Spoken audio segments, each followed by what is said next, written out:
Did you know that without one key ingredient in the winemaking process, we'd all be sitting around drinking grape juice? Tonight, we explore the importance of yeast in the fermentation process, and we compare and contrast native to cultured yeast. And we do it with none other than Steve Gower and Brian Callahan of Crux Winery in the Russian River Valley. SIP episode 119 is here.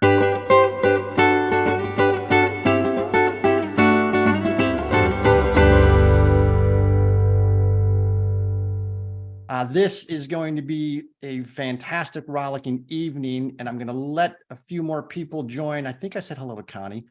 But for those of you that are new, my name is Martin Cody. I am a co-founder of Cellar Angels, your direct-to-consumer wine connection and company, specializing exclusively in wines from Napa and Sonoma. These are all limited production wines like the wines that we have this evening, or wine, I should say, that we have this evening, that most of the time you can't get in stores because they just don't make enough. This is going to be a very fast-paced evening. It is entertaining as always. As a matter of fact, we were recently called the most entertaining program in wine. Thank you, Mom. But tonight, we are going to get into how we're drinking this wine in advance of the two gentlemen that are going to be joining us, who are dining in the green room right now and relaxing on some imported A5 Wagyu sliders with some lamb lollipops and some Crux Grenache. Now, part of that last sentence is true. They are relaxing. The other 6 articles of that sentence are not true. So there is no green room. We apologize. But tonight, I'll show you what's happening on where you got this, because let's check out the fact that on the Cellar Angels website, there's a wine glossary of all sorts of terms. And so tonight we're talking about fermentation. And fermentation is very, very important. It also helps to spell. There it is. The process by which yeast metabolizes sugar, producing ethyl alcohol, carbon dioxide, heat, and other byproducts. And one of the things we're going to also talk about tonight is yeast. I never thought I'd say that out loud. Yeast, right down here, an important microorganism that causes fermentation by converting sugar to alcohol. The predominant yeast, Saccharomyces cerevisiae, is the same microorganism that ferments wine, beer, and bread. I'm not certain if that is the one that Hawkeye and BJ used in MASH for the still, but we're going to get an answer to that. If you do not have this wine in advance, either a pallet got hijacked by the carrier, which has happened this month, so we apologize to some of the folks in the Midwest that are not drinking this wine, but you simply go up to Shop Wine, click on that wine button, and you will be taken to the Cellar Angels homepage, and you will see the SIP kit. The SIP kit has the next 4 or 5 wines for the next 4 Fridays. We have, by the way, as you can see, 2 wines, because if it's for the next 4 Fridays, we've got too many wines for 1 wine a night. But when we have 2, it is actually named after a person that opens up 2 bottles of wine. I think, Lil, correct me if I'm wrong, daily. That's the Scotland. So especially after a pipe burst in Chicago and you get flooded out of your condo, you've got a green light to open up more than 2 bottles of wine and maybe some scotch. This is how people are getting wines in advance. Sit with us every Friday night as we talk an educational topic with the people that are the experts. So this audience has been with us for now. This is SIP episode 119 episodes of us just graciously being allowed into your homes on a Friday night to talk wine. And great wine brings people together, and this is a perfect example of it. So this wine that we're going to be featuring this evening is the 2018 Grenache. We're going to get deep into that with regards to yeast and fermentation. But I will tell you that if it's Friday, SIP happens. So you need to remember that every Friday night for SIP, we drink serious wines. We just don't take ourselves very seriously because wine should not be very snobbish. So with that, I will go off the website, but I do want to share one other thing with you, which we do kind of every week, but hang on, I got to get back over there. I apologize, technical difficulties, and there we are. So we talk about sipsters as basically heroes. And a Cellar Angel sipster is, we mean hero in the Greek etymology of the word, back to Aristotle times, good souls. The sipsters are good souls. They have the strength of two, and they are limited, or they're protectors and defenders. That's what hero meant 2,000 years ago, a protector and a defender. And they are protecting and defending limited production wineries. They don't buy mass-produced wines. They help people like Steve and Brian grow. They entertain with them. They bring their wines to parties, and they become ambassadors, which is what wine country is all about. Promote kindness, world changers, and survivors. And if you remember last week, we talked about a couple medieval torture devices that we survived in the 80s. But you have to recognize, I forgot, there's 4 roles that we can play: victim, villain, hero, and guide. I like to use the word hero. Every success story has these 4 roles. Think about Star Wars, think about Rocky, think about anything. It's called the hero's journey for a reason. Victim, villain, hero, and guide. If we can only all be heroes and then actually start helping guide people, boy, the world would be a heck of a lot nicer place. And it would actually still serve to have some great wine along that journey. But as a survivor, and Steve and Brian know these medieval torture devices, we talked about the sadistic criminal that invented this thing in the 1970s, where you got hurtled off at alarming speeds with not a parent in sight. So that was never fun. And then this scorching 160-degree device. But I'd be remiss if some things didn't show up in the viewer mailbox this week that said, oh, you forgot about these. Who can forget a friendly game of jarts, the steel-tipped kind, with your siblings? The over-under on this child throwing something at his sister is measured in 10 to 15 minutes, and I'm going to take the under on that. But then, lo and behold, this is from the baby boomer generation. If we go back to the greatest generation ever, here's the things they played with. This is your friendly atomic energy lab kit that was sold as a child's toy. And in it, you have plutonium, uranium, and radioactive materials that you are encouraged to go hide throughout the house and use your own Geiger counter to find it. It says it's exciting and safe. I don't know how this ever passed inspection. And well, what happened to Hatchet Tag? Did Hatchet Tag get, was that banned or something? These are why we're survivors. No one wore a helmet when they were walking around the house looking for the atomic energy that they hid under mom's pillow. How was this a game? This is what being a survivor is all about. In order to do that, you have to have great wine. You've got to be a sipster. You have to know Steve and Brian. And tonight we're going to get deep into yeasts, and we're going to get deep into fermentation. And I can think of no better 2 people to do it than Brian Callahan and Steve Gower of Crux Winery, friends of Cellar Angels, producers of this evening's wine. Gentlemen, it is an honor to have you back on the program. Cheers. Martin, thanks for having us. My pleasure. There he is. Steve just likes to make an entrance. You're on mute again. I'll be okay. All right, so I am wearing my Crux attire because it wouldn't be Sip Friday without a Crux attire on when you're interviewing Crux. These guys, they're such good souls. They embody exactly what I was just talking about. Their kindness has no equal. And they sent us shirts, and Mission Control has hers on as well. But I want to know, and I'll give this to Brian first. Brian, you were born in the Bay Area, and I don't know how long you've lived up in wine country. So give us in the audience a little bit of a history of when you moved up there and what you were doing as a day job and kind of how you got into wine and met Steve.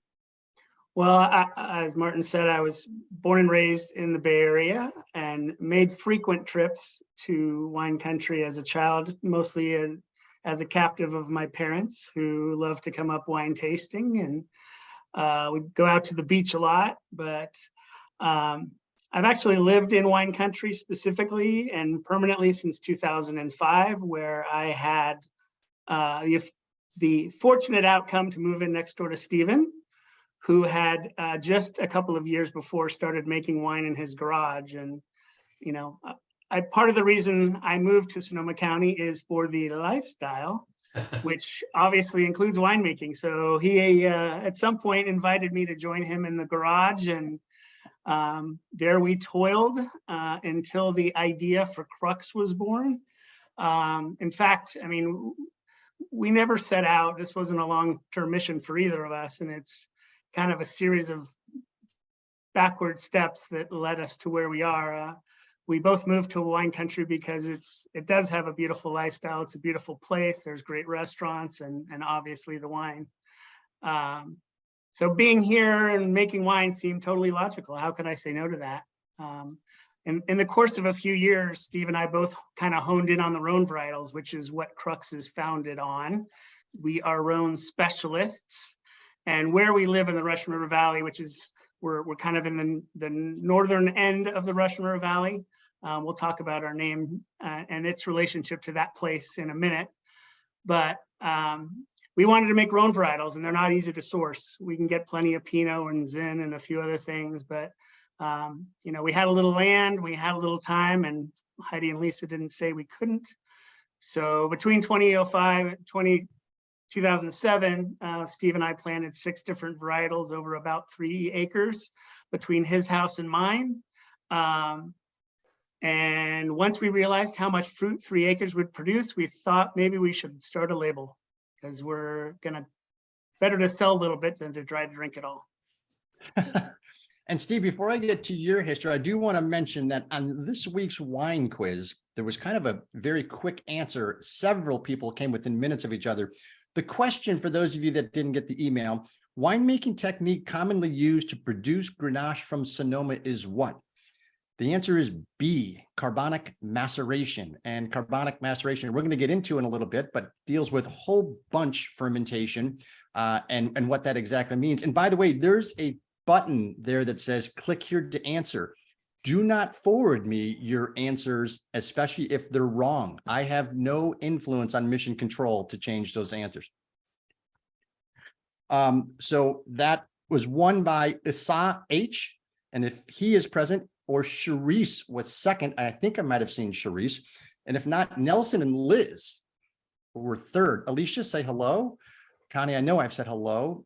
Jeff and Jane, John and Sharon, just making sure I got everybody. Richard, new name, I like it.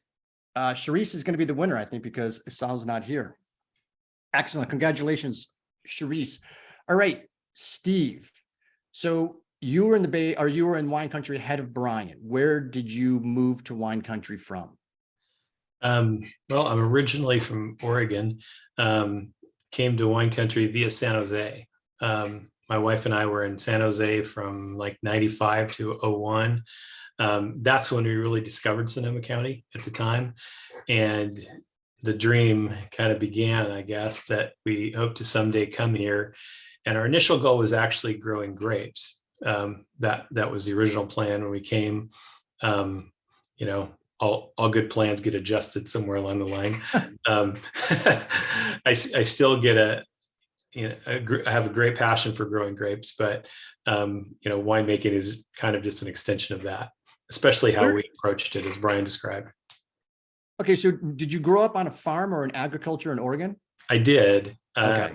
When I was real young, I grew up on a ranch, and honestly, I thought I wanted to leave that in the rear view until I got into the corporate world and realized that, shockingly, I sort of missed that. Yeah. And that's where I think that's how we fell in love with Sonoma County. We came up here and we found that it merged a whole lot of things to us. We were really interested in wine. We were all different kinds of wine. We missed agriculture. We missed Oregon a little bit, you know, and it's greener up here. It's a little bit more like what we were used to. Sure. And it seemed like an alignment of things for us, like all the things we loved were here.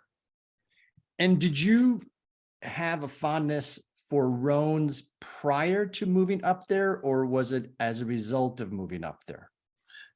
Actually, for me, it was when we were in San Jose. We'd spent a lot of time up here.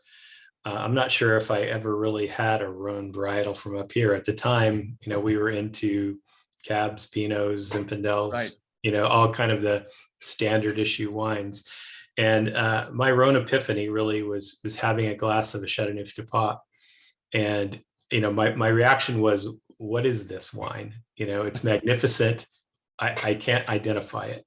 And it had qualities that I couldn't wrap my mind around. It was just absolutely intriguing to me. You know, and that's really where the start of that happened. And you have, it's interesting. I like the juxtaposition that you have a fondness for agriculture, grew up on a ranch, you know, started pursuing a career in the concrete jungle and then realized, well, I miss the dirt. I miss being outside. I miss all of that. And you have an engineering background.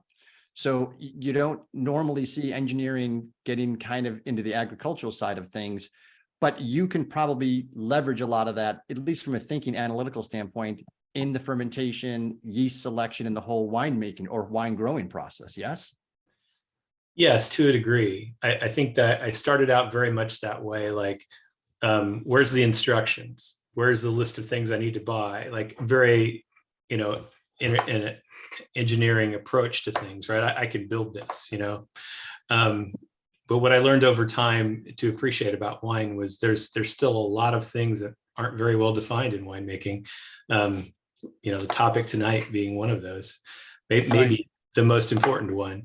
And, I loved that about it, the fact that it sort of defied the rules and there was no set way to do things, multiple ways to, achieve similar results. I loved all that about wine because it sort of defied science in some way, right? Even though it's very much based in science, people developed winemaking before they really understood all these things. Oh, absolutely. They had no way did they have the science back then, when they developed it. And Brian, how long had you lived next to Steve before you found him tinkering in the garage and thought, hey, I'm going to, wander over there and see what's happening? Oh, it was about a week. It didn't take very long. As soon as I got unpacked, he came over and introduced himself, I think, once the work was done. No, it didn't take very long at all. And in fact, I had been in the neighborhood tangentially a little bit. So I knew Steve was a neighbor before I bought the house. It was fully disclosed to me in the process of purchasing real estate. That came through in the inspection. Uh-huh. Steve Gower is a neighbor. I had to sign a waiver. Don't know if that's going to influence the purchase or not, but yeah, Brian is actually downstream. So exactly. And Brian, your fondness, I mean, you grew up in the Bay Area, so your proximity to wine was always, within arm's reach for the most part. But to Steve's point, probably not Rhone's per se. And so when you moved up into the Sonoma area, what was your Rhone varietal epiphany? Well, I went to school in Cal Poly in San Luis Obispo, and I mean, Paso is kind of the Rhone capital of California for sure. So, yep. I mean, this is way back in the primeval days, but I don't remember specific Rhones at that point, but after I got out of college and had some discretionary income and started buying wine, I ran with a group who drank a lot of wine, and I was early on in my wine palate, but I just got sucked in by a beautiful Australian Shiraz, and there is where I discovered Grenache and some of the blends that, I've grown to know and love. So Steve and I kind of came at it from opposite ends of Rhones. And I think both our palates have moderated to the middle where we are in the Russian River. It's kind of the midpoint of those two places. I like it. And I think it's fascinating. And Steve, you mentioned it about the science of this particular aspect of winemaking, fermentation, and yeast selection being probably the most complex part of winemaking. And we talk about it often on the program with regards to how much is out of your control as winemakers, given that Mother Nature has such significant influence all throughout the year. So there's so much, you're just basically reacting, as much as you possibly can. But then when you think you finally have the crop in and you survived, and you get it in before the rains and the heat spikes and stuff like that, now you've got the whole added complexity of fermentation and that process. So Steve, I'd like you to talk to us a little bit about here's the fermentation philosophy currently at Crux, because I know it evolves. It does evolve. It's a difficult thing to answer because you're absolutely right. It's a bit reactionary, the whole process. So when things are perfect, which they often are, shockingly, when the fruit comes in at a sugar level that we like, an acid level that we like, and a flavor level that we like, that is a significant part of the battle right there, just to come in with those things aligned. So with that, all things going right, basically the goal is to not screw anything up. I hate to put it in such simple terms, but what we really want to happen is to guide the wine through fermentation and let it be all it can be. And then, we're going to go through the winemaking process and put it in a barrel. And we very much have a hands-off approach as long as everything is going correctly. Obviously, there's times where things happen, grapes come in and they're not perfect. There's a lot of small choices that we make that end up having a very large impact.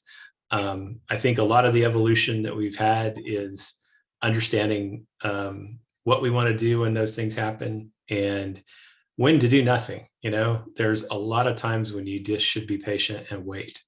And that comfort with that approach has come over time, and just learning when to stay the course. Brian, any from School of Hard Knocks that you would like to tell your 2005 self as it comes to fermentation and winemaking? Don't get a stuck fermentation, because those are a giant problem. Pain in the problem. And I think, Steve, we've only had one that I can remember. And Yeah, that was all that we ever needed. yeah. There was a couple that wanted to take forever, but I think there was only one that was full on stuck. So I'm going to do a couple poll questions right now, and then we're going to get kind of dive deep into the fermentation process. So there's a lot of reports coming out right now, a lot of industry reports, which is great because we get to read up on data and what's happening in the industry, both locally and globally. But I saw a fact that came out that talked about 73% of the US wine market is captured by what pricing segment? $8 and under, $9 and $24, $25 to $39, $40 and above. Not to try to influence the answer, that's a 2-bottle pack of Screaming Eagle. So we are going to give you, I could be wrong, 5, 4, 3, 2, 1.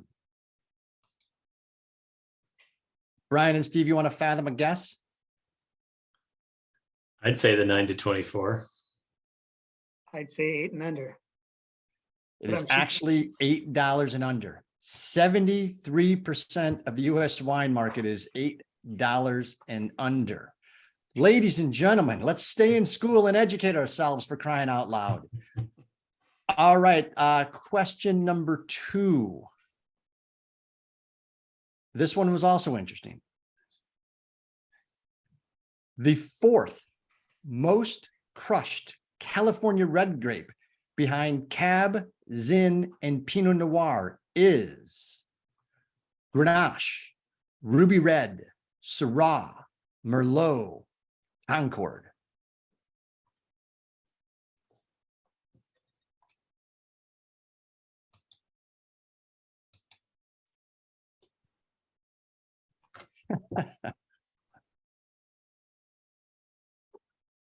Slap the bag.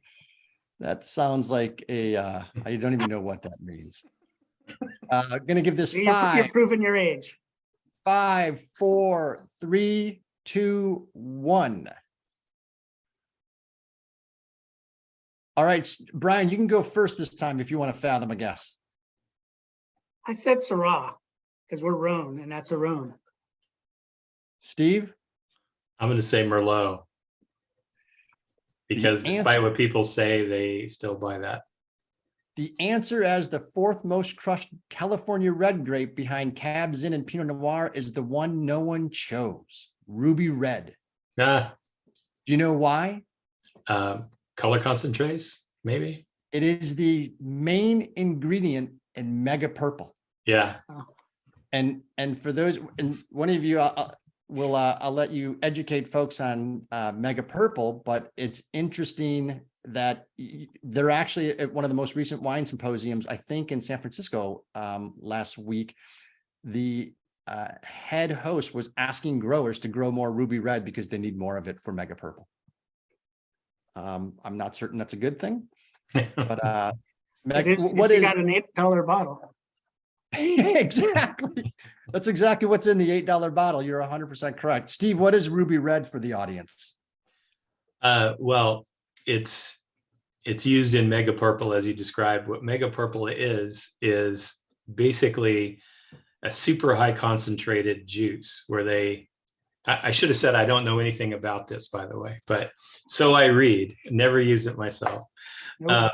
So-and-so who makes the $8 bottles told me that Mega Purple is. Yeah. But basically what they do is I think it's probably relatively high sugar straight out of the vineyard, but then they concentrate it by removing water so that it becomes this extremely highly concentrated grape juice. So it's really dark in color and really high in sugar. So when you add it, it gives you more color and more sugar, should you need those things. Stepping back just a little bit, probably a big reason Mm-hmm. it exists is because in California, you are not supposed to add sugar to your grapes, to wine grapes to be made into wine. I've always thought it was kind of funny that in California, you can't add sugar, and in France, you can't add acid, which those are two things that neither of those places should need to add to their grapes. Right. Well, and it's interesting too, because, and this gets off into a whole different topic, maybe for another sip episode, but Mega Purple used to kind of provide a little oomph to color and an oomph to sweetness. And the proclivity for sweetness in the American diet has grown substantially in the last 50 years. In 1970, there was sugar. There are now over 20 different types of sugars, artificial, obviously. And the average American ingests 150 pounds of sugar or sugar substitutes a year. So it sweetens an $8 wine, probably covers up some flaws. And if you're drinking a $6 to $8 wine and it tastes sweet, it's not a good thing. And someone said it's not wine. I think that was Brian. All right. Cameras are going to be turned on in a couple minutes. Not everybody has Crux shirts on, but if you put your address in the comment line, Steve and Brian will send you the Crux shirt. So don't worry about that. And for those of you on YouTube, that offer's good too when this goes live afterwards. Let's talk about fermentation, and let's bring us to the journey, because like right now, this is what the vines look like behind me, and you probably have some pruning to do and getting things ready, and hopefully the vineyards are dry enough now. Speaking of which, let's talk about the rain. Are the vineyards dry enough? I mean, you had a boatload. Brian. Yeah, I would say the news has kind of overblown the situation, at least from our perspective. I mean, we are nowhere, we're nearing the average rainfall that we're expecting this year. But, it came within a few days. The usual places flooded. There was some loss of life, of course, when trees fall and things like that, and that's tragic. But, the vines are in their dormant stage and ready to accept kind of whatever comes their way. I mean, we're having occasional frost again, which is good for the vines. All this water we have. The occasional frost is good for the vines, just to keep down bugs or something, or? Well, in the wintertime, I mean, actually, it's kind of what puts them to sleep. So they have that catalyst event, and we usually get our first frost somewhere in early December. But okay. When you're flowering or something like that, that's when frost is bad. I mean, there's certainly a calendar to that cavalier attitude about frost. You don't want it in May? Is that what? Nope. Nope. Okay, so anyway, the vines we've gotten lots of rain. The damage has been fairly minimal, and it's great for the groundwater, and we need some more. So keep it coming. Wow, I would never have thought I would have heard you say we need more rain. Is that more rain for your current situation, or more rain because we've got 4 years of drought to make up and all the reservoirs and everything are low, or both? It's both. Yeah. Yeah. Fascinating. Jeff is showing off a Crux wine opener. that he likely pirated from your place. So, We were missing one last year.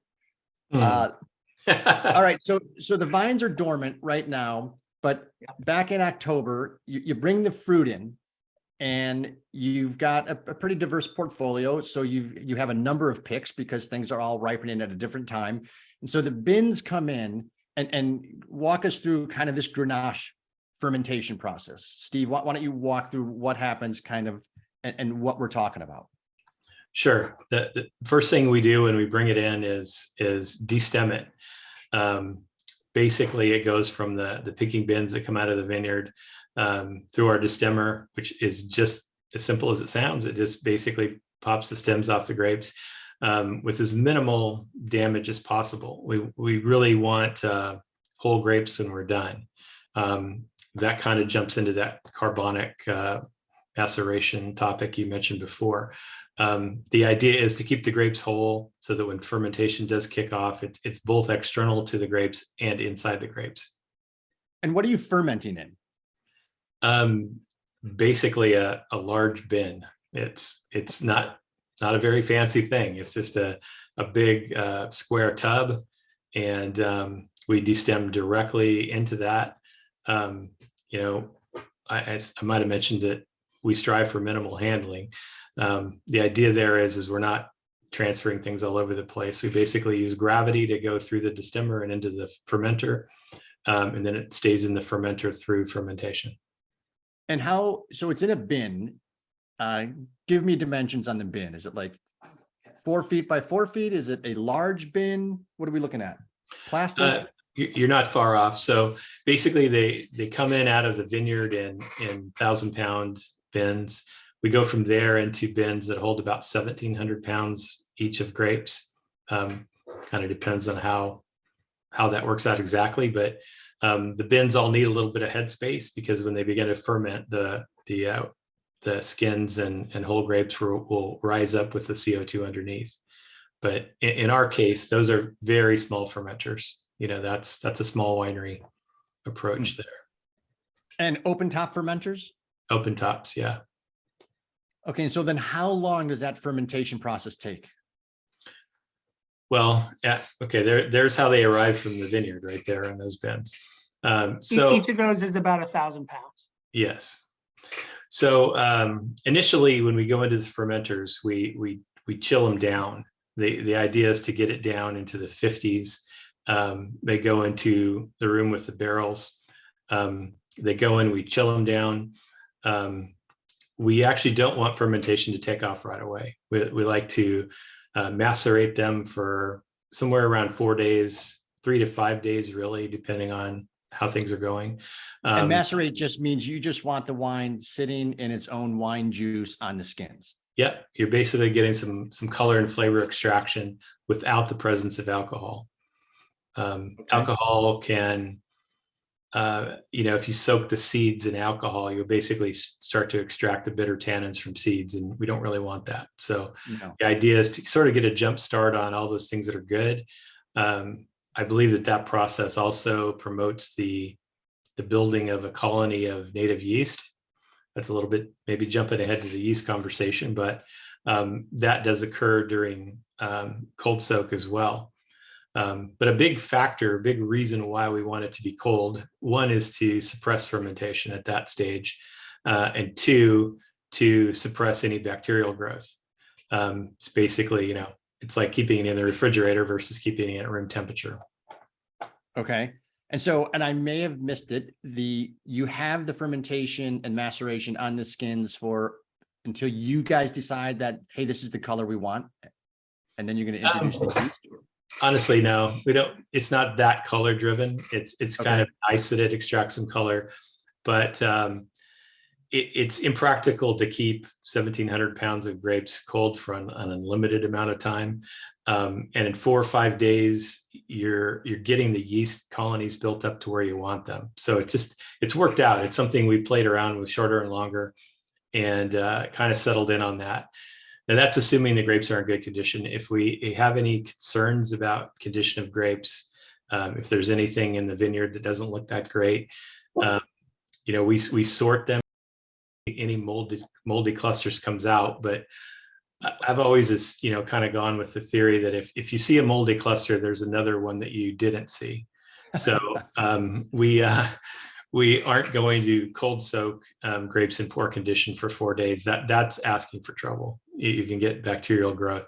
So if that's a scenario, which I should not say this, but it rarely does. I mean, that's both, site selection of grapes, that picking decision and things like that, all factor into that as well. So it's not just the growers that have an impact on that, but our choices as well. Right. And Brian, when the grapes are coming in those large bins and you're hand sorting them onto the destemmer or the sorting table, they go into the destemmer, they go into the fermentation bins that we just saw, and they spend, 3 to 4 or 5 days in there. Then what is the next step? Well, during that fermentation period, given what we have open top fermenters, we have to do, it's literally a very administrative task in the winery, but it's punch downs. So as the fermentation happens, it's giving off carbon dioxide and kind of pushing the solids in that mass of must. So it creates this cap literally, and it cuts off the oxygen to the juice below, which eventually would stop the fermentation process. So 3 times a day. Thank you, Mission Control. You are on point tonight. How do you know I didn't do that? Because I know. Anyway, so 3 times a day, sometimes 4 if the fermentation is really going. We come in, that's the end or the handle for basically it looks like a large kind of potato masher, and we're punching down that cap multiple times a day to make sure there's continual oxygen flowing into the must and the fermentation can continue to happen. Now, in much larger wineries where they're fermenting in tanks, the alternative to punch down is called a pump over. So they attach a hose to the bottom of the tank, throw a pump on there, and it takes all the juice and throws it up on top of the solid grape matter that has created the cap at the top. So same intention, just a matter of scale. And so how many of those bins are you doing punch downs for just say this Grenache? Did you say 3 bins? No, more. Stephen, what was the bin count? I forget. I did 3 or 4 bins. I don't know. We've probably had as many as 6 or 7. Yeah, one year we made the mistake of counting how many punch downs we did. and it was like in the 10,000 range. So wow. And do you ever resist the urge to just skip the punch down and just do the Lucille Ball version? Well, Lucille's process was actually more like our destemming process or crush process. Got it. And so where does up to her neck in grape juice? I was going to say you need an oxygen tank, a scuba tank for that one. So then, Steve, you had mentioned that you have the yeast forming underneath. I'm going to throw this to Brian. So when do you introduce the yeast to kind of start the inoculation process, to start that conversion process? Well, for us, at least for our red wines, we are using what's called a native yeast. So, I mean, yeast exists in the environment and everywhere. And when we bring in the clusters of grapes from the vineyard, they, in theory, have their own native yeast already in their, ecosystem. So when we destem the fruit and stick it in the cooler for a few days, that's kind of where Steve is talking about. Those yeasts in that space start to evolve.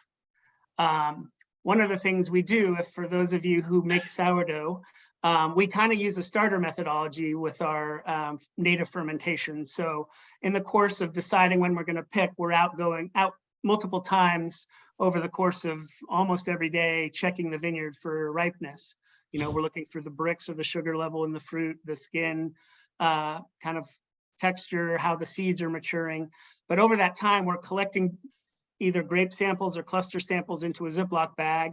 We squish them up and we use that juice to test it for all the components we're looking for to decide when to pick.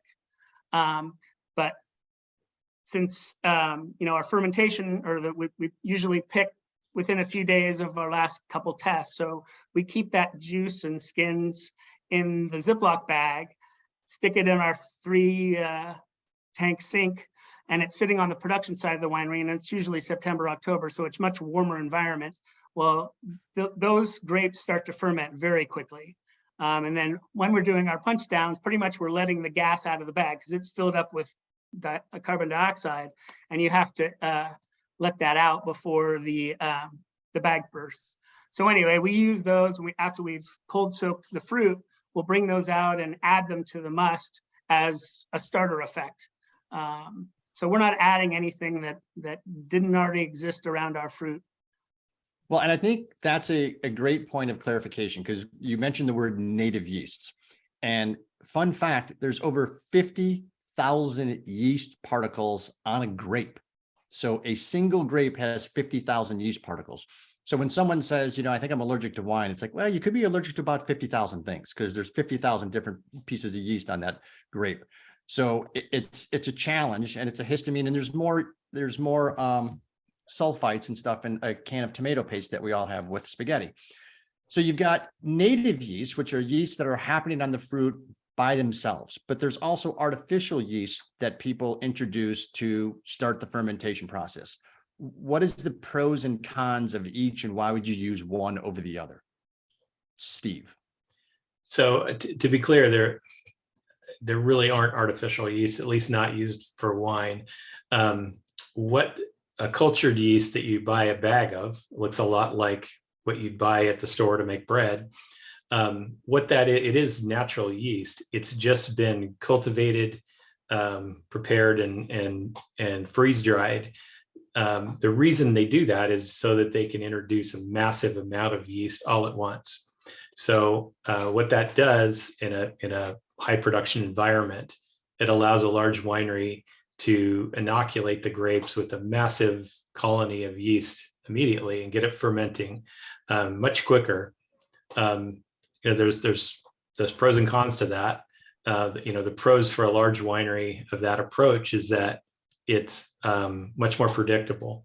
So you inoculate the grapes, they start fermenting like crazy. You can pretty well build a calendar of when you're going to need personnel to press those grapes. And you can also free up tank space for the next load of grapes that are coming in.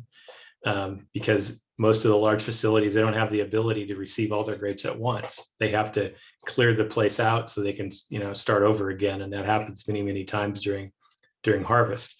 With native fermentations, you're building that colony in the fermenter. So as they come in out of the vineyard, there's not enough yeast in there to do the trick. What we want to do is nurture them a bit and get them to multiply, get the job done. The process takes longer. We think the pros of that is that there's better flavor development over that long process. It was one of those, we talked about refining the process and understanding the differences of using native yeast versus cultured yeast. And to me, that was a huge factor. We went from, say, 6 or 7 days of fermentation to like 11 to 14 days. And lengthening that process was, you can imagine a similar effect of like slow cooking some great food. It just brought out flavors that were different, that we liked. And we felt that was a huge pro. Now, wineries make these choices based on, the cards they're dealt. But for us, we're trying to make the best wine that we can. So if it means a couple more days of 3 times a day punch downs, we'll do it. We don't have to have a staff that shows up on a certain day to do pressings, regardless of what's going on. We're going to press the day that we feel is the right day to press. And I know there's things such as stuck fermentations. There's barrel fermentations. And so a stuck fermentation for the audience, Brian, is never fun, but what is it from a definition standpoint? Well, it's basically that point, either the yeast has been starved of oxygen or it didn't have a robust strain or something. And basically it stops before it has finished converting all to alcohol. And then So, and I think there was a semi-loose adaptation of this in the extremely factual movie Bottle Shock. But and there's some Chardonnay producers that do barrel fermentation, where the fermentation process for those yeasts to actually do their thing takes 9 months or a year to get going. And to your point, they believe that it's worth that living life on a razor's edge because of the complexity of the flavors that then are produced, and the aromas and the mouthfeel and the texture. And it sounded, Brian, like you kind of went the native yeast standpoint, even though it added more days in the bin and more for similar results at the end. Absolutely. I mean, when we were planning our winery space and our equipment purchases, we were kind of thinking like, well, we want to do things when we want to do things. We don't want to sign up to use a piece of equipment like in a custom crush or alternating proprietorship kind of operation. But being able to scale is really important to us, because we don't want to say no to the right pick day, or say we have to clean up or press this grape so the bins are free so we can bring in the next batch. We plan for that unlikely event that it's all coming in at once, because again, we wanted to keep to our schedule, not somebody else's. Well, and let's talk about the portfolio for a second, because you have a bunch of different SKUs which all come in at different times. So I would imagine you're quite busy starting late August through mid-November.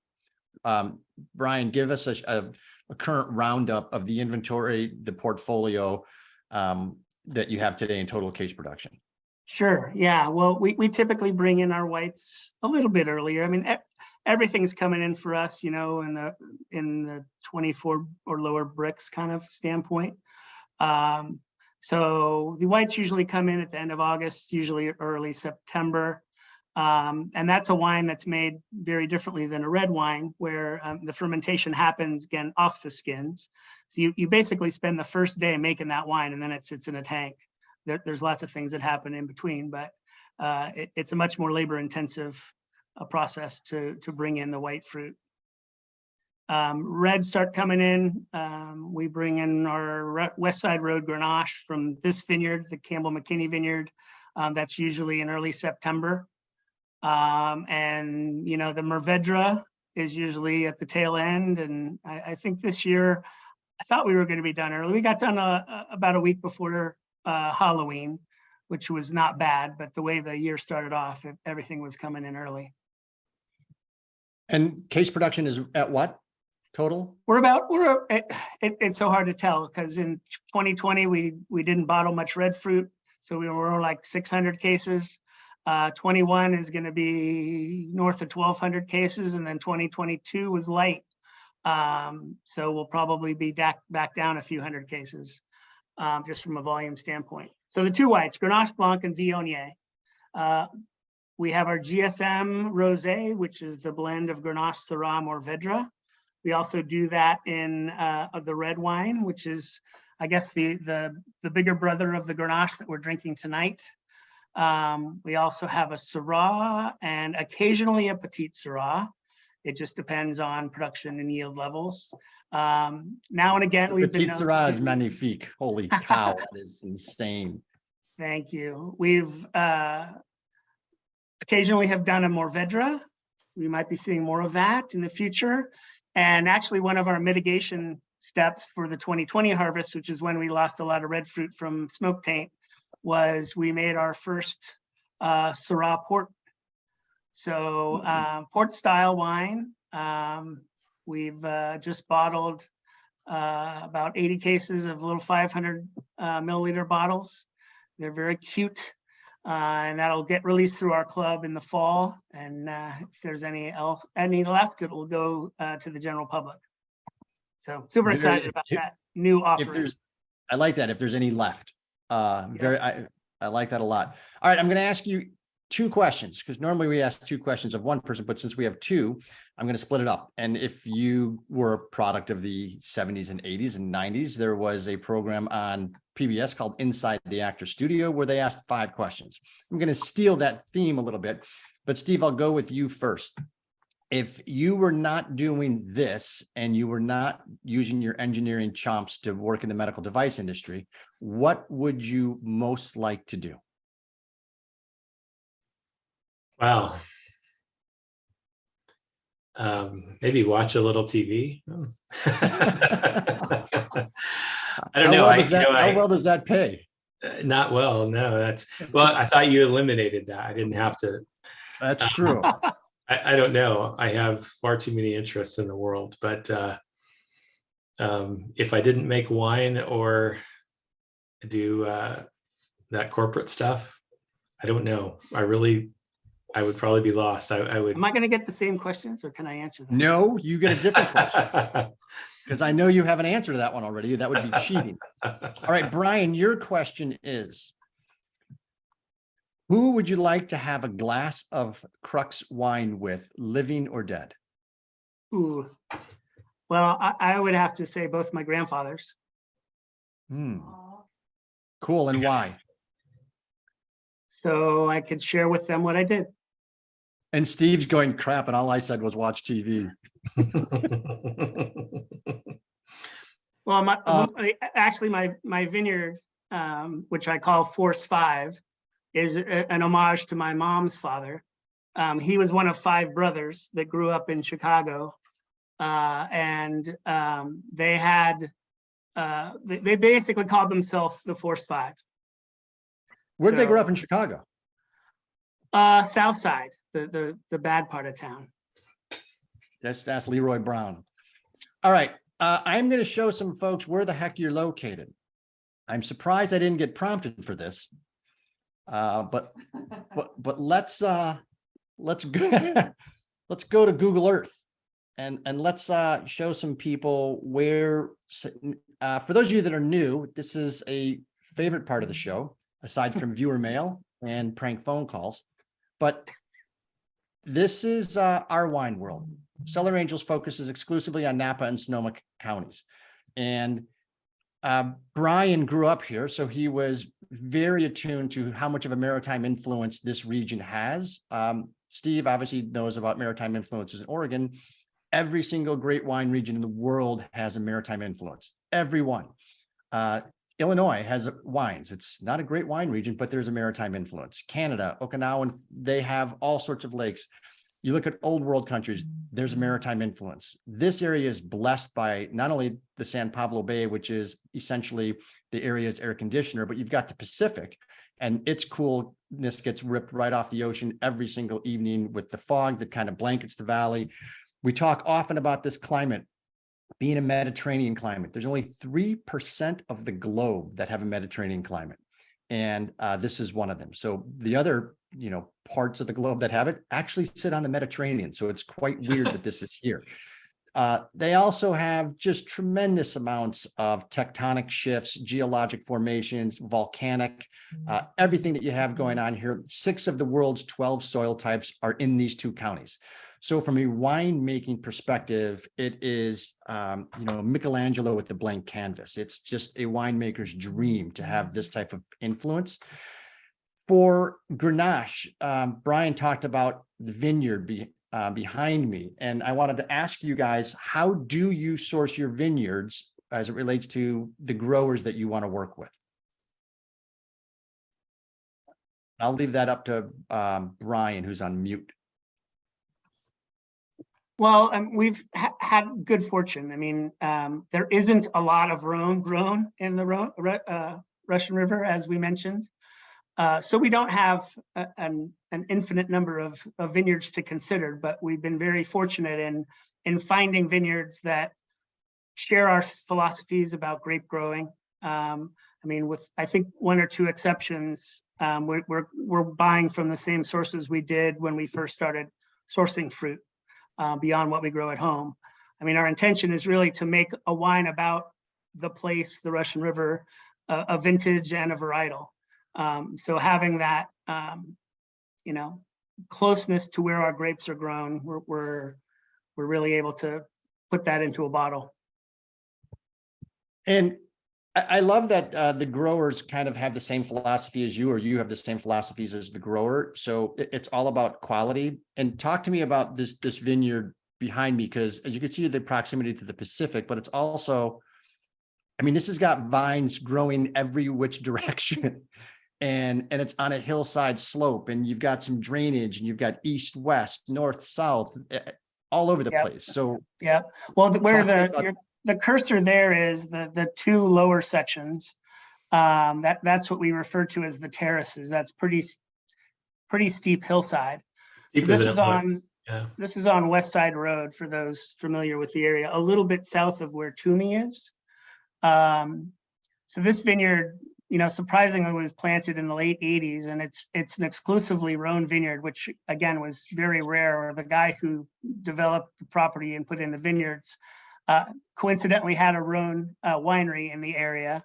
It no longer exists, but it's just very rare to have such an old Rhone focused vineyard in the Russian River. So it's fantastic. It's So beautiful. beyond Grenache, they also farm Syrah and Viognier. Awesome.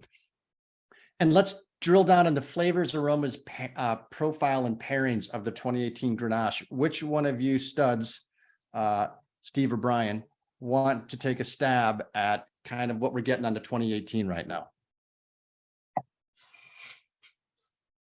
Are you talking What's it- about flavors? You go, Steven. Yeah, flavors, aromas, and then we'll discuss pairings. I already see a couple pairings that prompted in the chat that sounded amazing, Scotland and Lily. Yeah. Well, to me, it really has a classic aroma to it. It's got that kind of strawberries crushed on the ground kind of smell to it, if that makes any sense.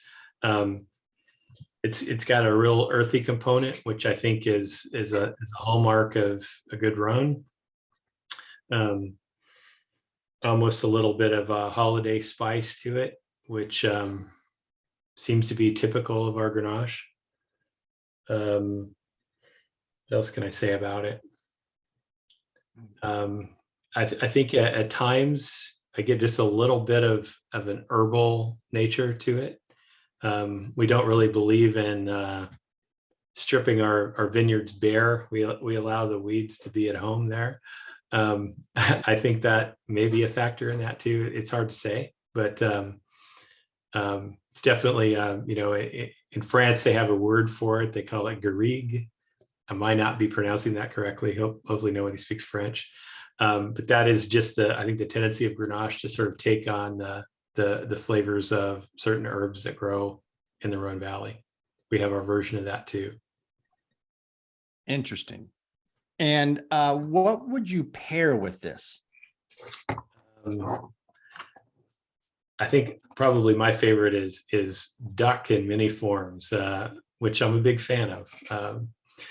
To me, it's just a beautiful thing. And it could be confit, it could be just pan roasted duck breast. I really love all the various ways to pair. A little more conventional maybe is just, you know, a simple herb chicken. You know, it's really good with lighter foods. You don't. It goes. I mean, we don't eat steak every night. It pairs with a great many other things than Cabernet does. To me, I think Grenache may be the best food pairing wine as far as versatility that there is. Yeah, it's amazing. It's very, very versatile. It's incredible. And another thing I should mention too is just a charcuterie plate. You know, salami and cheese and a glass of Grenache. I mean, there's no better snack than that, I don't think. Nothing screams breakfast like that one, my friends. People have asked, where did the name Crux come from? And I kind of wanted to show, you know, the Russian River Valley. And Brian, why don't you tell the origin of Crux? Sure. And I kind of alluded to it earlier. I mean, from the descriptions in the history book, we happen to live in this little triangle that's just south of Healdsburg that is kind of this confluence of various different AVAs, Alexander Valley, Dry Creek Valley, Chalk Hill. They all come together right there. And we're kind of just below the white dot across the river. right about there. So that's Yeah. that's Crux, and we're in that transitional zone. So we're in the crossroads or in the crux of all those places. I like it. I forgot to also show your actual, I got so enamored with Google Earth Pro and the little guy in the street looking at the vineyard. So let me exit Street View and kind of show the winery. So right down here is the winery, and I'm going to put that in air quotes. Hey. Because I don't want people to be thinking that this is, you know, tree-lined fountains and teak and bamboo. It is arguably one of the best tastings you'll have. Certainly one of the most unique. This is 101 right here. And so you get off and take a couple rights, take a left, over the hill. You will be reminded of scenes from Seven. It does feel like you're going to the end of the earth. You think you have lost. I don't know if GPS can take you there. I think you just have to go by feel or strobe light, one of the two. But it is, what is this area? I mean, it's kind of like a defunct not industrial, but you're in. Yeah, it's had many lives over its history. Yeah. It's about a 20-acre property. Been in the same family for a long time. Literally 120 years ago, it was a hop farm. And the building you veer right past as you come into the driveway was the old hop kiln. Back in the 50s, it served many things, I think, beyond that. But in the 50s, it was converted into a mushroom farm. So if you see sort of the backwards L-shaped buildings that have, you can't tell, but those are a bunch of peaks of roofs. Under each of those little peaked roofs was grow room, where they'd harvest the mushrooms. And I guess the theory was you pick one a day, and by the time you were done, you could start over again. So it was very economically and purposely built. Where our barrel room is in the middle warehouse space that Martin is hovering over now. And we use our barrel room and our case goods storage is in the old cold storage for the mushrooms. So they used to keep this room at, slightly above freezing to store the mushrooms. So we aren't nearly as hard on the chillers that we use to keep the temperature correct as it used to be. But it's actually the perfect space for a winery. And aren't the walls it's not the prettiest, but from a functionality standpoint, it's perfect. Like you mentioned, Brian. And aren't the walls 2 feet thick or 3 feet thick or something from that? Not quite, but they're probably, I don't know, 6 or 8 inches with something very industrial insulating it. So probably something that's long since been outlawed. I was just gonna say, so inside there is where all the fermentation process happens, where all the inoculation and the yeast and everything in there. And so when that gets done, do you go right to storage in barrels or large tanks, or what's the next step? Steve, I told you I'd screw up. Yeah, I was waiting for that. So once we press, we have a quick settling step. Basically, that just kind of settles out any of the really thick, any skins that were missed and the thick sludge in the bottom. But we settle it off in a tank for a couple of days, and then it goes to a barrel. And if everything goes according to plan, it's not going to come out of that barrel until we blend it and bottle it. And how long is that? Usually around 18 months. Wow. Maybe 16 to 18, depending on, how late the harvest is, how quickly we get things bottled. Well, that has been extremely helpful, because the fermentation process and introducing it, starting it, waiting for it, it adds another level, in my opinion, of invariability to the whole winemaking process as it relates to everything you've just kind of stomached or survived or reacted to from the growing season, whether it's rain, heat spikes, wind, anything that you could, cold temps, low temperature, so that the grapes aren't ripening. All of it is problematic. And I do want to comment on, we talked about the kindness of Brian and his fashion sense earlier. This is the event that I think Wine Spectator called it literally the wine event of the year. And it's the Cellar Angels wrap party in July. And Brian was kind enough to show up all the way Uninvited. from the Healdsburg area over to St. Helena, which is not a 10-minute drive. And of course, he comes bearing gifts, magnums, because that's what you do in wine country when you're a hero and an angel, is you bring him a magnum. This young gentleman right here is Ignacio Delgadillo, who happens to make a pretty darn nice Cabernet himself. But this was the wrap party after 4 days of melting sun in the vineyards and all of us losing weight because it was about 105 underneath the cameras. But that was an awesome evening. We always have a wrap party after 4 days of shooting or 5 days of shooting, and everyone shows up at Gott's in St. Helena. And we just drink wine because that's what you do. And that's why I think Brian and Steve moved to wine country, because it is a lifestyle choice and it is just an unbelievable experience. Gentlemen, I want to let you know that we're indebted to you. Your hospitality and, as I said, kindness is off the charts. The wine speaks for itself. This has been, I can't wait to have another glass of this off camera and sitting back and following Steve's footsteps and watching TV. But I do want to say, go ahead, Brian.